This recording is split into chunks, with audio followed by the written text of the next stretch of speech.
성경 말씀을 봉독합니다. 잠언 8장 1절에서 7절까지입니다. 지혜가 부르지 아니하느냐? 명철이 소리를 높이지 아니하느냐? 그가 길가의 높은 곳과 사거리에 서며 성문 격과 우문 어기와 문 어기와 여러 출입하는 문에서 불러가로되 사람들아 내가 너희를 부르며 내가 인자들에게 소리를 높이노라. 어리석은 자들아 너희는 명철할지니라. 미련한 자들아 너희는 마음이 밝을지니라. 너희는 들을지어다. 내가 가장 선한 것을 말하리라. 내 입술을 열어 정직을 내리라. 내 입은 진리를 말하며 내 입술은 악을 미워하느니라. 아멘. 네, 이 잠언 중에서 아마도 8장은 잠언 전체의 중심이 아니겠나 할 정도로 지혜를 더 강조하고 지혜가 우리를 부르고 있다는 거예요. 사람을. 여러분 지혜라는 게 사람에게만 필요한 거야. 뭐 동물들이 뭐 지혜를 배워 뭐 하겠어요.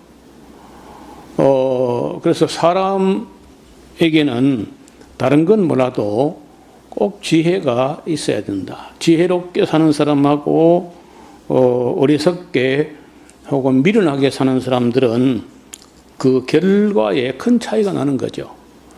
시간은 거의 뭐 70년, 80년 혹은 뭐 조금 더 살 수도 있고 더 짧게 끝날 수도 있지만은 대체로 70년, 80년 이렇게 거의 비슷한 시간을 사는데 그 지혜롭게 사느냐 어리석게 사느냐에 따라서 그 결과는 차이가 많이 난다는 거예요. 그래서 지혜가 사람을 부르고 있는데 사람들은 그 지혜를 찾으려고 하지 않는다는 거예요. 지혜가 부르지 아니하느냐? 명철이 소리를 높이고 우리를 부르지 아니하느냐? 그가 길가의 높은 곳과 사거리에 서며 성문 곁에 혼 문어기와 여러 출입하는 문에서도 불러 가로되 사람들아 내가 너희를 부르며 내가 인자들에게 소리를 높이노라. 어리석은 자들아 너희는 명철할지니라. 미련한 자들아 너희는 마음이 밝을지니라. 너희는 들을지어다. 내가 가장 선한 것을 말하리라. 내 입술을 열어 정직을 내리라. 내 입은 진리를 말하며 내 입술은 악을 미워하느니라.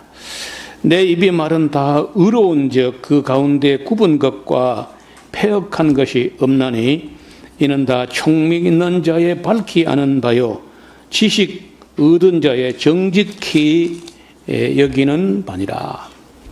너희는 그 은을 받지 말고 나의 훈계를 받으며 정금보다 지식을 얻으라. 여러분 우리 좀 사는 사회가 대체적으로 온 세계가 뭐 다 완전히 보장되진 않지만 그래도 대체적으로 자유가 보장되어서 열심히 일하고 지혜롭게 살면은 그래도 자기 삶을 유지하고 또 조금 남겨서 우리보다 더 어려운 사람 도울 수도 있고 선한 일도 할 수 있고 그렇게 되지 않겠습니까? 그래서 그 우선 눈앞에 보이는 은이나 금이나 이런 뇌물이나 이런 것보다 지혜와 지식을 추구하고 사모하라는 거예요. 대저 지혜는 진주보다 나음으로 무릇 원하는 것을 비교할 수가 없다. 이게 이제 우리 기독교는 맨 그저 은혜 어쩌고 구원 뭐 은혜 뭐 이런 것 쪽으로 사람들이 추구하는데 유대인들은 좀 다르게 생각했어요. 유대인들은 진작부터 이 나라를 잃어버리고 온 세상에 멸시, 천대, 차별당하는 그런 땅에서 살아남으려고 하면요, 지혜가 있어야 되고 처세를 잘해야 돼. 그래서 그 처세를 잘하기 위해서 그들은 끝없이 지혜를 추구합니다. 앞을 우리 좀 보시면은 유대인들이 교훈집이 있어요. 교훈집이 이 탈무드라고 하는데, 이 PPT 화면만 크게 나오게 해봐요. 그 유대인들의 교훈집 탈무드. 탈무드는 이제 바벨론 탈무드가 있고 또 예루살렘 탈무드가 있고 이렇게 있는데, 크게 나누어서 그 예루살렘 탈무드, 바벨론 탈무드, 어떻든 바벨론 탈무드가 어쩌면 더 일찍부터 기록되기 시작했고, 그리고 예루살렘 돌아와서 또다시 탈무드를 계속 보완해 나가는데, 그 어떤 특징이냐면 논쟁과 질문, 토론, 그런 논쟁을 해요. 그냥 논쟁 없이 그냥 달달달달 외우고 잊어버리고 뭐 이렇게 하는 게 아니고, 한 사람이 질문을 던지면 답이 하나만 있는 게 아니라 질문은 하나인데 답을 누가 하나 말하면 그게 아니다고 반대또 답을 가지고 또 토론하고, 이 디베이트를 하는, 계속해서 토론하고 기억론하고 입에 거품을 물고 반대쪽 이론도 막 떠들어. 그래서 논쟁을 해. 논쟁은 논리 가지고 하는 것이지 감정 싸움이 아닌 거예요. 그러니까 이 하브루타라고 해서 유대인들 그 교육의 특이한 점인데, 도서관에 가서도 조용히 책만 읽고 있는 게 아니고 꼭 둘이 가가지고 같은 주제를 놓고 따지면서 토론하면서 그 질문을 하나를 하면 답은 2개나 3개가 나와요. 그 2개나 3개 가지고 비교, 대조하고 합의에 이르도록 또 가는데, 합의가 안 돼도 안 돼도 억지로 뭐 합의를 만들고 할 필요가 없고, 이렇게도 길이 있고 이렇게도 있고 이런 답도 가능하다, 이렇게 끝없이 토론하고 이렇게 합니다. 탈무드 공부라는 거는 정답이 한 개만 있다고 생각 안 해요. 그러니까 우리 생각이 우리나라 사람처럼 편협하지가 않고, 그래 이런 답도 가능하고 이런 답도 가능하고 또 제3의 길도 또 가능하다. 이런 그 유대인들의 특이한 사고방식 때문에 그들은 그 대처와 처세술에 있어서 능수능란하다는 거예요. 외골수로 편협하고 좌파 아니면 우파고 막 니파 아니면 내파 막 이렇게 하는 게 아니라는 거예요. 그리고 그것도 일리가 있고 또 반대도 생각해 볼 수 있다. 항상 이 제3의 길도 있다는 것도. 그래서 그런 훈련을 어려서부터 한다는 거예요, 유대인들이. 그래서 온 세계에서 유대인들은 그 머리가 좋아진 게 그 토론. 여러분요, 토론을 했던 일들은 잘 잊어버리지 않습니다. 묻고 대답하고 단답식으로 OX하고 뭐 사지선당해서 딱 쓰고 막 잊어버리고 이런 건요, 다 잊어버립니다. 한 달도 안 가서 다 잊어버려요. 그런데 이 묻고 대답하고 토론하고 강의하고 막 이래 했던 거는 잘 안 잊어버리는 거예요. 그래서 탈무드라고 하는 것은 뭐 우리처럼 절대적 진리 이런 게 아니에요. 절대적 진리는 뭐 답이 하나잖아, 하나. 왜 기독교인들이 이게 편협하냐면요, 답이 하나밖에 없다고 생각해요. 그러니까 나하고 다르면 이단이 돼버려, 그냥 이단. 그런데 유대인들은 그렇게 안 해요. 답이 여러 가지가 나와도 그 답 여러 가지를 다 숙고하고 검토하고 비교 대조해보고 이렇게 한다는 거. 그러니까 그게 차이가 많이 나는 거예요. 여러분, 우리가 그런 점에서는 유대인들에게 상당히 배울 게 있습니다. 그 풍부한 이야기가 있고 비유가 있고 사례가 있고 이런 내용 중에 이제 굉장히 값진 건로 모이고 쌓이고 하다가 그게 결국 탈무드의 수록이 되고 합니다. 근데 그게 뭐 지난번에 우리 그림을 본 것처럼 책이 뭐 이 두께 되거든요. 삶의 지혜, 종교적인 문제뿐 아니라 가족, 경제, 사회활동, 실용적인 삶의 지혜를 담고 있는데 탈무드는 단순한 종교 경전이 아닙니다. 삶의 안내서 역할을 한다는 의미에서 그들은 그 지혜를 가지고 나라가 없어도 온 세상을 누비고 다니면서 대체로 잘 살아요. 유대인들 중에 못 사는 사람이 별로 없어요. 한국 사람들도 세계 어디 갔다 나와도 대체로 잘 사는 편에 속하는데 한국 사람보다는 유대인이 훨씬 더 지혜롭고 똑똑하다는 거예요. 그것은 바로 그 탈무드 교육에서 기인한다. 물론 뭐 성경도 보지만은 성경은 그건 뭐 바꿀 수도 없고 옮길 수도 없고 거의 정답이 하나고 이렇게 돼 있는데 탈무드란 것은 굉장히 융통성 있게 답이 1도 있고 A도 있고 B도 있고 C도 있고 또 다른 것도 있을 수 있다. 그렇게 연구를 하는 거예요. 한 문제를 놓고 끝없이 연구하고 토론하고 그런 게 습관화되어 있어요. 우리 그래서 이제 한국에서도 그 유대인식의 어린이 교육 그 하브루타라고 해가지고 토론식 공부를 시도했던 적이 있는데 그게 교회에서 뭐 조금 해가 안 되고 집에서부터 그리고 우리나라 사람들은 밥 먹을 때 뭐 자꾸 떠들면 복 나간다 그러면서 시끄러워 그냥 밥에 먹어 그냥 이렇게 하는데 그 사람들은 밥 먹는 것이 주가 아니고 이야기하는 게 밥 먹는 거예요. 여러분 예수님께서 수가성 우물가에 여인하고 이야기를 하는데 사람들이 예수님께서 식사하셔야 되는데 그렇게 했던 적이 있어요.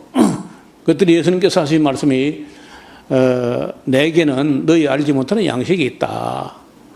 근데 아버지의 뜻을 이루는 이것이 내 양식이다. 그러니까 예수님은 밥 먹는 것보다 더 중요한 게 이 수가성 우물가에 남편이 전에 5살 있었는데 지금 있는 남편 자기 남편도 아닌 사람은 또 살고 있어. 우리 같은 뭐 그런 여자하고 상종도 안 하고 막 인사도 안 하고 이렇게 할 줄 모르는데 예수님 그런 사람하고 이야기가 깊어지니까 식사하는 것도 잊어버릴 정도로 그 이야기의 중요성을 말씀하시는 거예요. 제가 처음에 예수님을 믿고 이제 교회 가서 설교 들은 거 성경 읽으면서 깨달은 거 이런 거 가지고 동생하고 그 논이나 밭에서 일을 하는데 일은 안 하고 이야기가 벌어지면은요 일하는 걸 잊어버리고 이야기에 빠져 있으니까 그 아이 엄마가 막 일은 안 하고 뭘 이야기만 그래 하고 있냐고 막 그런 적이 있어요. 우리가 이게 일이요. 못 알아듣는 거예요. 그만큼 진리에 대해서 이야기하는 여러분 이 신학교도 보면은 신학교를 다닐 때 집에서 예를 들어 부산이나 서울에서 신학교 있으면은 부산 신학교 제가 다닐 때 부산 시내에서 통학하는 사람들이 있고 아예 기숙사에서 먹고 자고 하는 사람이 있어요. 그런데 놀랍게도 기숙사 출신들이 이야기가 깊어진다는 거야. 기숙사에 모여서 보통 이제 한 방에 2층 침대 2개가 있어가지고 한 방에 4사람이 기거하면서 가끔 이제 언쟁과 논쟁이 벌어지거든요. 그 논쟁과 이런 걸 기숙사에서 3년이나 4년 해봐요. 그거 안 하고 맨 통학하다 보면 맨날 뭐 그냥 버스에 시달리고 뭐 이렇게 왔다 갔다 하는 사람하고 차이가 나는 거예요.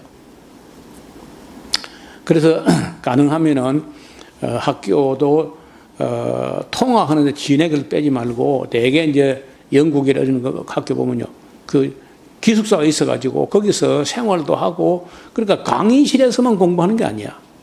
이 기숙사에서 그 룸메이트하고 이렇게 막 입에 거품을 물고 토론하고 경론하고 막 이런 게 상당히 유익하다는 거예요.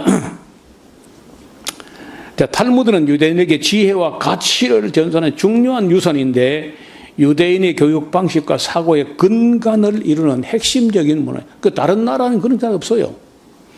있기는 있어도 전 국민이 다 그렇게 유대인들이 탈무드 공부하듯이 그렇게 하는 건 잘 없다는 거예요. 옛날에 우리가 이제 사서 삼경이라든지 그 6.25 문화가 우리 한국 문화를 지배하는 그런 조선시대, 이럴 때 보면은 뭐 서당이나 향교나 성경관 이런 데서 이제 선비들이 그렇게 참 놀라운 거, 그때는요 그 책이 많지도 않을 때지만은 그 책이 귀하고 비싸고 또 그 책을 접한다는 것은 또 그래도 제법 명문 대갓집 자손들이나 이렇게 하는데 그걸 다 암기합니다.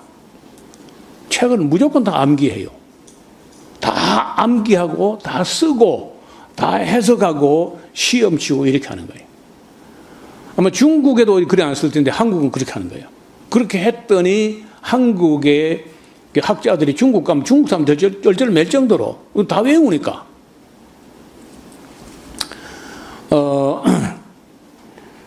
그렇게 이제 유대인들은 이 탈무드는 다 외우는 거 아니고 끝없이 지혜를 개발하는 거예요. 토론과 경론과 논쟁과 이런 걸 통해서 그 지혜를 갈고 닦아가지고 논리적 그 사고가 계속 개발되는 그런 식으로 아이들 훈련한다는 거예요. 자, 그래서 우리 기독교는 오직 믿음 하면서 지혜도 갈고 닦지도 않고 뭐 잠언 중에 아는 구절 한두 구절밖에 없고 이러니까 세상에서 거의 성공을 잘 못해요. 좀 아쉬운 점이에요. 13절 여호와를 경외하는 것은 악을 미워하는 것이라 나는 교만과 거만과 악한 행실과 패역한 입을 미워하느니라. 내게는 도략과 참 지식이 있으며 나는 명철이라. 내게 능력이 있으므로 나로 말미암아 왕들이 치리하며 방백들이 공의를 세우며 나로 말미암아 재상과 존귀한 자 곧 세상의 모든 재판관들이 다스리고 있는 것이다. 나를 사랑하는 자들이 지혜가 자기를 1인칭으로 말하고 있습니다. 지혜를 사랑하는 자들이 나의 사랑을 입으며 나를 간절히 찾는 자가 나를 만날 것이니라. 부귀가 내게 있고 장구한 재물과 의도 그러하다. 내 열매는 금이나 정금보다 나으며 내 소득은 천의 그 은금보다 더 나은 것이다. 나는 의로운 길로 행하며 공평한 길 가운데로 다니나니 이는 나를 사랑하는 자로 재물을 얻어서 그 곳간에 채우게 하려 함이라. 그러니까 지혜롭게 살면은 재물도 줄어들거나 하지 않고 재물도 늘어나게 되고 곳간에 채우게 되고 한다는 거예요. 또 조금 더 이야기 좀 깊어지는데 22절에요. 여호와께서 그 조화, 이 우주 만물의 조화의 시작 곧 태초에 일하시기 전에 나는 곧 지혜입니다.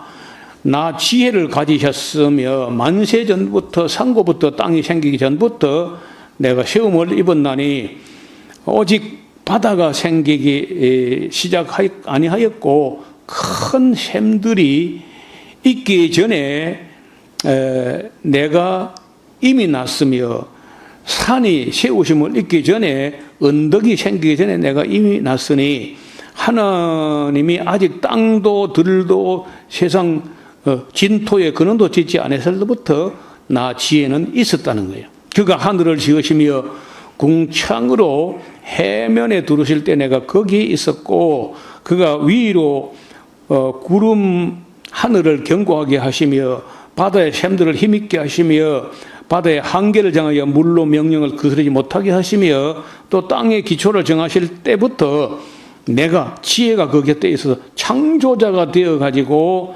날마다 그 기뻐하신 바가 되었으며 항상 그 앞에서 즐거워했으며 사람이 거처할 땅에서 즐거워하며 인자들을 기뻐했느니라.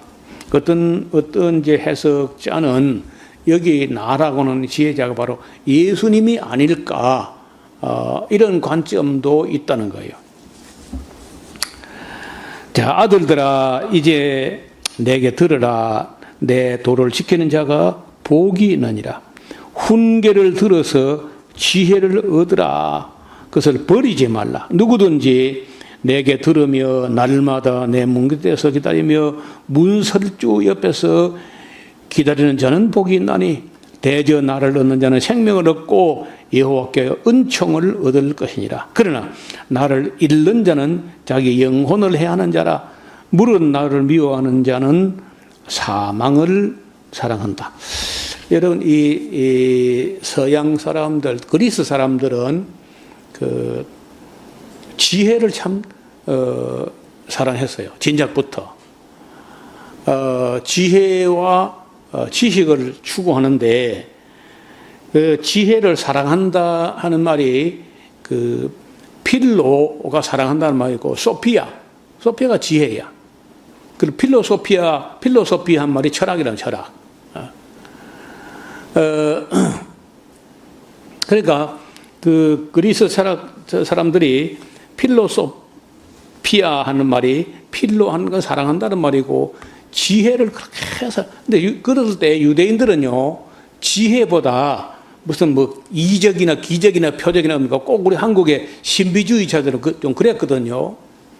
그래서 자꾸 표적을 보겠다, 무슨 기적을 보겠다, 이렇게 했는데, 나중에 보면요, 그리스 철학자들은 기독교를 받아들인 사람은 기독교인이 히랍 정교회가 됐지만, 그렇지 않은 사람들은 철학도 흐지부지 돼버리고 미신처럼 돼버리고, 그 기독교하고 그 그리스 철학하고 신화하고 이게 막 뒤죽박죽이 돼가지고 융합 내지는 싱크리티즘, 뒤죽박죽이 되게 섞여가지고 글쎄 뭐 하나의 철학도 아니고 뭐 그 종교도 아니고 이상하게 돼버렸어요, 그리스가. 그리고 이제 그 로마로 갔는데, 로마로 가더니 그 하나의 제도가 되고, 유럽으로 가더니 문화가 돼버렸다는 거예요. 기독교 문화. 누가 말하기를 그 기독교 문화가 미국을 가더니 기업이 돼버렸다. 종교 기업이. 미국의 대형교는 큰 기업이라. 한국 사람이 말하기를 한국 교들이 대기업이 됐다. 그래서 뭐 세습하고 아이들에게 물러주고 그런 식으로 타락해 버렸다는 거예요. 자, 우리가 이 지혜를 사랑하되 하나님께로부터 오는 선물인 줄 알고 그 지혜의 은사를 사모할 필요가 있겠습니다. 9장입니다. 지혜가 그 집을 짓고 일곱 기둥을 다듬고 짐승을 잡으며 포도주를 혼합하여 상을 갖추고 그 여종을 보내어 성중 높은 곳에서 불러 이르기를 무릇 어리석은 자는 이리로 돌이키라. 또 지혜 없는 자에게를 너는 와서 내 식물을 먹으며 내 혼합한 포도주를 마시고 어리석음을 버리고 생명을 얻으라. 명철의 길을 행하라 하느니라. 그런데 거만한 자를 징계하는 자는 도리어 능력을 받게 되고 악인을 책망한 자는 도리어 흠을 잡힌다. 여러분, 책망은요, 책망받을 사람 수준이 되어야 돼. 그 책망받을 만한 수준이 안 되는 사람은 책망하게 되면요, 도리어 흠을 잡히게 되고 거만한 자를 징계하는 자는 능력을 받게 된다. 옛날에 그런 말이 있어요. 어떤 사람들하고 이제 공자하고 제자들이 가는데 어떤 사람이 길에서 길바닥에 한 목발에 서가지고 오줌을 철철철철 싸는데 그걸 갖다가 공자가 아무 말도 안 하고 지나갔다는 거예요. 근데 한참 더 가다가 제자 중에 한 사람이 저 한편 구석에 가서 이렇게 소변을 보는데 그 좀 참지 그러냐고 막 하고 혼을 낸 거야. 그 하는 말이 꼭 길바닥 한가운데 서가지고 노상 그냥 소변 보는 사람은 책망 안 하시더니 저는 저 구석에 가서 안 본 데가 소변을 그러고 책망하시냐고 물었다는 거예요. 아까 그 사람은 책망받을 자격이 없다는 거예요. 그런 사람 책망해봐야 그런 아무런 책망이 되지도 않고 그리고 책망받을 만한 사람은요, 책망받을 만한 실력이 돼야 돼. 그래서 지혜로운 사람을 책망해야 돼. 8절에 거만한 자를 책망하면 안 된다는 거예요. 거만한 자를 책망하지 말라. 그가 너를 미워할까 두려우니라. 지혜 있는 자를 책망하라. 그가 너를 사랑하리라. 그러니까 지혜로운 사람들 책망받을 줄을 알고 자기를 돌아보고 고치고 할 책망받을 만하면요, 그런 자격이 있어야 돼. 그리고 지혜 있는 자에게 또 교훈을 더해야 돼.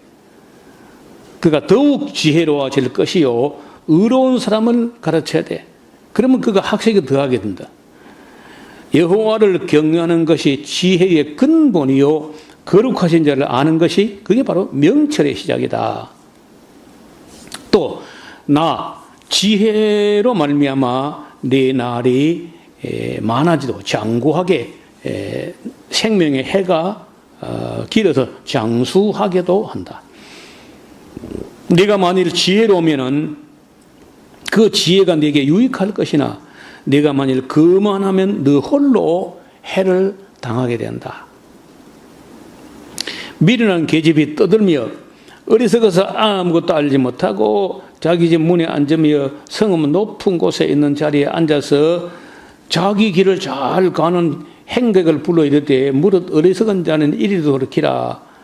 또 지혜 없는 자의 길을 야 도덕질한 물이 달고 말이야 몰래 먹는 떡이 맛있다니까 하면서 사람을 유혹한다는 거예요. 오직 어리석은 자는 죽은 자가 그곳에 있는 것과 그의 객들이 음부 깊은 곳에 있는 것을 알지 못한다. 그 어리석은 자는 결국은 죽음으로 가는 거예요. 이 세상에 영원한 생명의 길을 살아가는 사람이 있는가 하면은요, 이미 벌써 잘못된 길로 들어서 죽어가고 있는 사람이 있는 거예요. 어떤 사람은 살아가고 있고, 살아가는 사람은 그 생명이 영생으로 연결되어 있어. 그 살아가고 있는 거야. 어떤 사람은요, 죽어가는 거야. 날 때부터 죽어가. 죽음으로 죽어가는 거예요. 그럼 미련하고 어리석은 자는요, 죽음을 하나님이 살지 못하고 죽어가는 사람들이고, 어떤 사람들은 영생으로 연결된 삶을 살아가기 때문에 그건 살아가는 거예요. 그래서 세상에 살아가는 지혜로운 사람은 살아가고 있고 어리석은 사람은 죽어가고 있는 것이다. 이제 그런 이야기인 거예요. 그리고 우리 모두가 죽어가는 사람들이 아니라 살아가는 영생으로 연결된 그 지혜로운 길로 걸어갈 수 있기를 주님의 이름으로 축원합니다. 하나님 아버지, 오늘 지혜가 거리에서 높은 성문에서 우리를 부르며 어리석은 자들 불러 돌이키게 하려고 애를 쓰는 그런 모습을 보았습니다. 지혜는 하나님께서 이 천지조화 우주 만물을 창조할 때부터 함께 있었고, 그 모든 지혜로 말미암아서 해양이 갈라지고 물이 한 곳에 모이며 한계를 넘어서지 못하며 모든 생명을 다 길러내는 지혜로 말미암아서 이 무생명들이 이 땅에서 삶을 유지하고 있는 줄 믿습니다. 아버지 하나님, 우리가 세상에 사는 동안에 음이나 금이나 보석을 구하듯이 지혜를 찾고 구하는 우리 모두가 되게 하여 주옵소서. 세상 살아가는 동안에 부족함이 없이 지혜로 말미암아서 풍족하여 나눌 것이 있게 하여 주옵소서. 예수님 이름으로 기도하옵나이다. 아멘.